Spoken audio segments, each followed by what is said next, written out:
Hola, soy Carlos González Guitián, trabajo en la Biblioteca Virtual del Sistema Sanitario Público de Galicia y voy a hablar de los problemas que conllevan la autoría científica.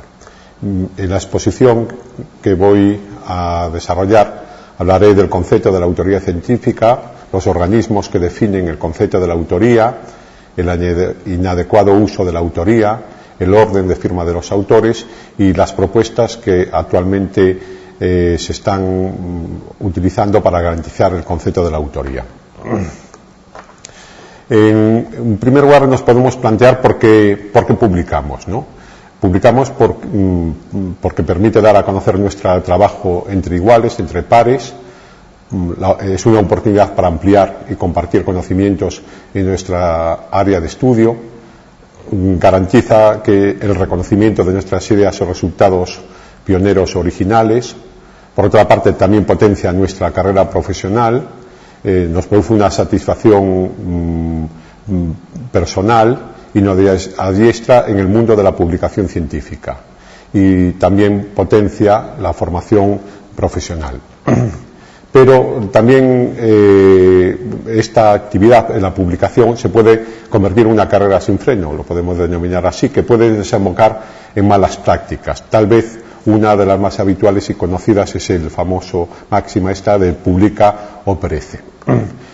Entonces, en primer lugar, podemos abordar qué es el concepto de autoría, ¿no? El concepto de autoría es reconocer la verdadera autoría del trabajo, mencionando a todas las personas que han contribuido material y significativamente en la investigación, en un orden que refleje la magnitud e importancia de su contribución. Este concepto está en continua evolución, es decir, desde una primera fase que hemos pasado de modelos individualistas a una actual fase colaborativa, donde todos los componentes del equipo a veces, en ocasiones, firman y aparecen como firmantes de trabajos y de artículos. Entonces, esto lo podemos ver como en la literatura científica profesional de nuestro entorno es un concepto que está en continuo debate y en continua revisión, como podemos observar aquí, o bien este incremento del número de firmantes, estos trabajos a veces colaborativos, nos lleva a situaciones como la que aparece aquí reflejada, como la revista New England Journal Medicine contiene, en este caso concreto, más de 100 firmantes o más de 100 autores. Pero ¿a quién realmente consideremos autor en un trabajo científico? Pues a todos los que han contribuido de manera esencial en la concepción y diseño del estudio, en la recopilación de datos y su análisis e interpretación. Aquellos que han participado en la escritura y revisión crítica del manuscrito y que han revisado y aprobado la versión final para su publicación. Esto implicaría el trabajo de autor de un trabajo científico. Pero podemos plantearnos quiénes definen el concepto de autoría. Entonces, por un lado, existen diversas propuestas. Unas pueden ser las establecidas por la propia revista, otro lo vamos a ver también el conocido por todos nosotros como estilo de Vancouver o la copy. Y iremos viendo cada una de ellas. Por ejemplo, cualquier revista siempre tiene unas normas dirigidas a los autores, y ahí en estas normas van a especificar a quién se considera autor y normalmente se especifican en la gran mayoría del área de ciencias de la salud que sigue las recomendaciones que vemos aquí del Comité Internacional de Editores de Revistas Médicas, que en nuestro entorno lo conocemos todos como estilo de Vancouver.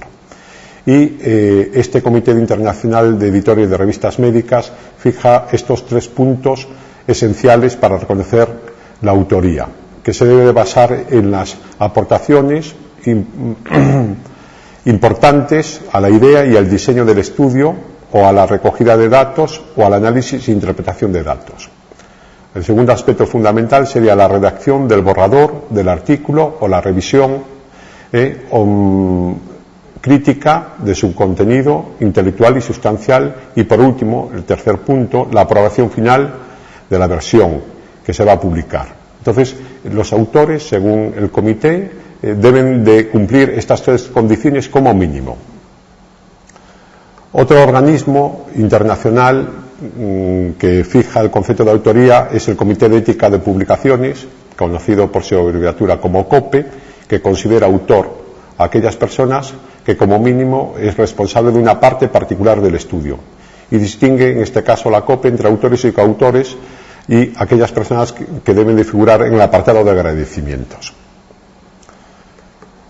También tenemos los libros dedicados a escritura científica, tienen siempre un capítulo dedicado al concepto de autoría. Y por ejemplo, el que tenemos aquí, el de Huth, figura que el autor es responsable como mínimo de una parte del contenido del artículo, pero además participará en su redacción, revisión y será capaz de defender ante la comunidad científica todo el contenido intelectual del artículo.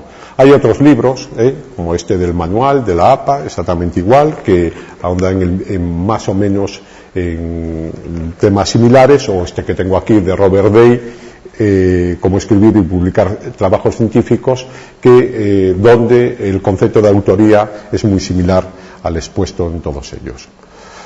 Entonces, vamos a abordar ahora el inadecuado uso de la autoría. En primer lugar, los llamados autores senior, o bien honorífico o bien invitado. Puede figurar con diversos nombres. Entonces, estos autores senior honoríficos suelen aparecer como último autor sin que hubiera participado en la elaboración del manuscrito. Entonces, normalmente se les suele incluir porque son personas de prestigio y que parece que da como más credibilidad al proyecto. De hecho, uno de los aspectos que traigo aquí para ilustrarlo es un artículo publicado recientemente en la revista BMJ, en el cual hace un estudio cómo estos autores honoríficos van adquiriendo cada vez menos importancia en los trabajos publicados en su revista, la revista BMJ. Otro concepto de mala autoría son los pseudoautores, es decir, aquellas personas que no han contribuido ni han participado en la redacción de trabajo. En muchas ocasiones es una devolución de un mutua de favor, hoy por mí, mañana por ti, yo te incluyo y después tú mañana me incluyes a mí.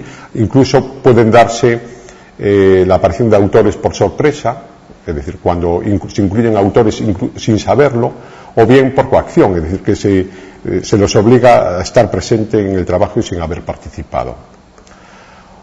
Otro también frecuente y habitual es la imposición jerárquica, es decir, trabajamos en estructuras muy jerárquicas y el jefe siempre tiene que aparecer firmando o como uno de los firmantes como autor sin haber participado. Entonces hay que decir que la autoría y el prestigio debe ganarse, nunca imponerse, ¿no?, como una imposición jerárquica.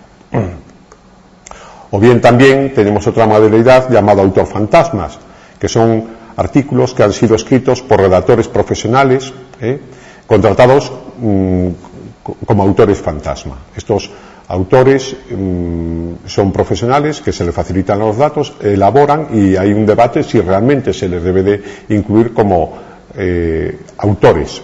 De hecho, lo ilustro con un artículo de la revista Neurología, con una editorial que debate este tema de los autores fantasma. O bien, también podemos hablar de autores fantasma por exclusión. Es decir, excluimos de la verdadera autoría a personas que sí han participado en la elaboración del estudio y o bien se les está relegando también el apartado de agradecimientos cuando realmente son autores. Esto es frecuente en estudios en los que se hace participar, por ejemplo, a estudiantes o a otros profesionales. Otra modalidad que nos podemos encontrar es la autoría colectiva, que son profesionales de diferentes instituciones o estudios multicéntricos. Entonces, todos los que firman un estudio multicéntrico deben de cumplir todos estos criterios que hemos visto. Y es conveniente delimitar de antemano las condiciones de coautor de todo un trabajo multicéntrico. Otro aspecto que nos podemos plantear con respecto también a la autoría es el orden de firmante de estos autores. Entonces, Todos los autores que participan en un trabajo deben decidir conjuntamente el orden de firma del manuscrito. El orden de firma, el orden de los autores debe de ir en función del grado de contribución intelectual que han tenido en el proyecto, en el desarrollo del trabajo. Y cada autor debe justificar el orden de aparición de este en la firma de un trabajo. Y una vez que el orden de los autores ha quedado establecido, no debe de realizarse ningún cambio sin permiso de todos ellos. Entonces, podemos ahora plantearnos qué hacen los editores de las revistas para evitar este fraude de la autoría. Entonces, por un lado están solicitando la descripción exacta de las tareas efectuadas por cada autor, y algunas publicaciones han creado la figura del garante, quien además de ser autor se hace responsable de la integridad del proyecto. En este sentido, la revista Lancet en el año 1997 comenzó a solicitar esta modalidad de contribución del garante mediante la firma, es decir, de cada uno de los autores, y la responsabilidad de cada uno de los contenidos que han realizado en la revista.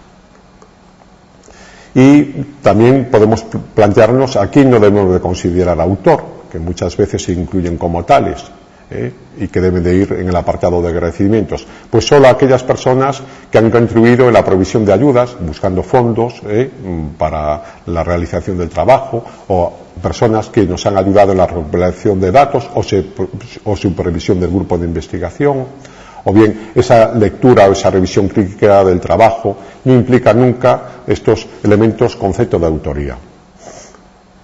Entonces, para finalizar, informar que en Bibliosaude, en el apartado de formación de usuarios, disponemos de una sección de escritura científica en la que recogemos información sobre los manuales sobre la redacción de escritos científicos, el sistema del estilo de Vancouver, el original y la traducción, los recursos de ayuda sobre técnicas de escritura científica, abreviaturas internacionales, unidades de medida, sobre la ética de las publicaciones científicas, tenemos todos los vínculos a la COPE, todos ellos aspectos necesarios y que ayudarían en todos estos aspectos que he tratado.